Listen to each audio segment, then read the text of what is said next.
આપણા શાક માર્કેટની અંદર સમરથલાલ સુરણવાળાનો સન્માન સમારંભ છે, એટલા માટે આવડો આખો હોલ છે ને એ 500 રૂપિયાનો રાખ્યો છે ભાડે.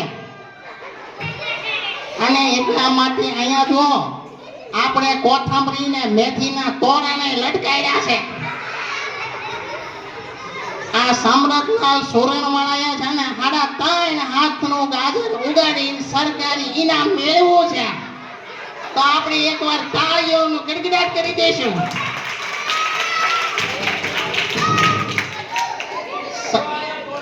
સુરણવાળા સમરથલાલ આવું ને આવું ઇનામ મેળવતા રહે અને આપણા શાક માર્કેટનું સન્માન વધારતા રહે, એટલા માટે આપણે અહીંયા એનું સન્માન માટે બધા ભેગા થયા છીએ. એમાં આવડા ફણસી વાળા ફૂલાભાઈ, ડુંગળી વાળા ડાયાભાઈ, મટેકાના હોલસેલ વેપારી બગોળભાઈ અને લસણના લલ્લુભાઈ, આ બધાનું આપણે હાર્દિક સ્વાગત કરવી છીએ. મટેકાના વેપારીને હું વિનંતી કરીશ, બાબુલાલનું નામ ભૂલી ગયા હતા, બાબુલાલને આપણે તાળીઓથી વધાવી લઈશું. હવે સમરથલાલ વિશે 2 શબ્દો કહેવા માટે હું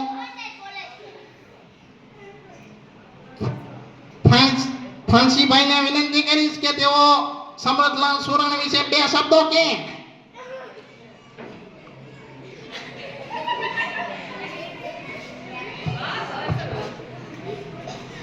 સમરથલાલ શેઠને હું 10 વર્ષથી ઓળખું છું.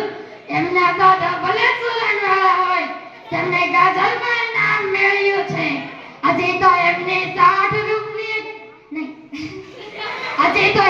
60 વર્ષની ઉંમર છે, છતાં તેમને સરકારી ઇનામ મેળવી લાવ્યા છે. ભગવાનને હું પ્રાર્થના કરું કે તેમના 100 વર્ષ પૂરા કરે. અસ્તુ.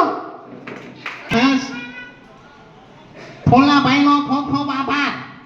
હવે હું લસણના વેપારી લલુભાઈને વિનંતી કરીશ કે તેઓ સ્ટેજ પર પધારે. આપણા શાક માર્કેટના શોભા છે. શાક સ્વાદિષ્ટ ને સુગંધીદાર બનાવવું હોય તો લસણ વિના ચાલે જ નહીં. હું પ્રભુને એવી પ્રાર્થના કરું છું કે સુરણવાળા શેઠ પણ સુવાસ લસણની જેમ ચારે કોર ફેલાઈ જશે.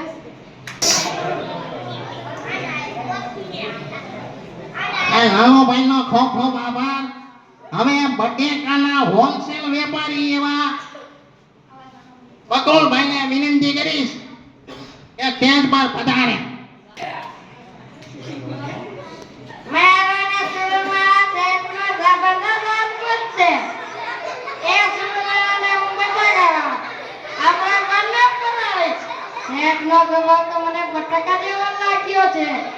મોટા વેપારીથી માંડીને નાના રેકડીવાળા સાથે, પોલીસ જમાદાર માંડીને ફોજદાર સાથે, પ્રધાનને માંડીને પટ્ટાવાળા સાથે તરત મેચ થઈ જાય છે.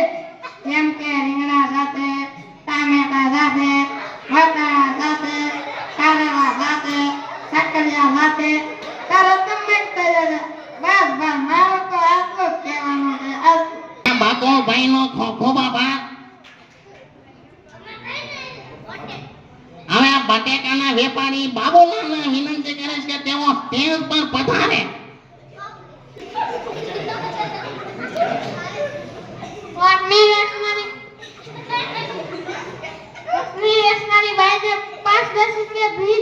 પડી હોય તોય તે શેઠ પાસે આવીને માર્કેટમાં દારૂ આયો મારે લગનની લોન થતી હોય તોય સુરણવાળા તૈયાર જ હોય. સુરણવાળા ભાઈ પણ તૈયાર હોય. પછી સ્ટેજ ઉપર પધાર્યા નથી એટલે થોડેક એવું લાગે. હવે હું ઢોકળીના વેપારી એવા ડાયાભાઈને વિનંતી કરે કે તેઓ સ્ટેજ પર પધારે.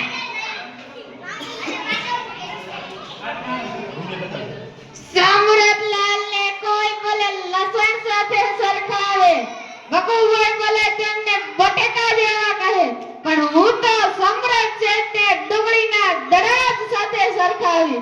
ડુંગળી તો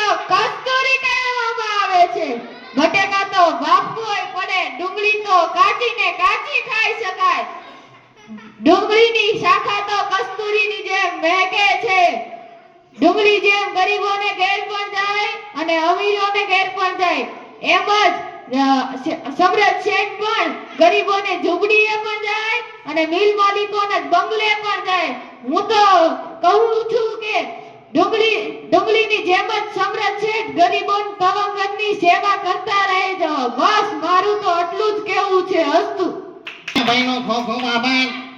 હવે કોઠમીના વેપારી એવા કાંચીભાઈને વિનંતી કરે કે આપણા સમરથલાલ વિશે 2 શબ્દો કહે. કોથમીર વાળા કરશીભાઈ કહે, સાહેબ મને 2 મિનિટ બોલવાની રજા આપો. પ્રમુખે રજા આપી એટલે કોથમીર વાળા કરશીભાઈ સ્ટેજ પર ચડી આવ્યા અને કહેવા લાગ્યા, વેજીટેબલ વાળા ભાઈઓ, શેઠ સમરલાલ તો શાકભાજીના વેપારી છે. હું તો નોન વેજીટેબલ છું, કારણ શાક વેચતો નથી, પણ આદુ, મરચાં અને કોથમીર વેચવાનો ધંધો કરું છું. કોથમીર ન વાપરે તે અકલનો ઓથમીર કહેવાય છે. અસ્તુ કાંચીભાઈનો ખૂબ ખૂબ આભાર. હવે આજે આપણે જેનું સન્માન કરવા માટે ભેગા થયા છીએ એવા સમરથલાલને વિનંતી કરીશ કે તેઓ સ્ટેજ પર પધારી આપણને 2 શબ્દો કહે.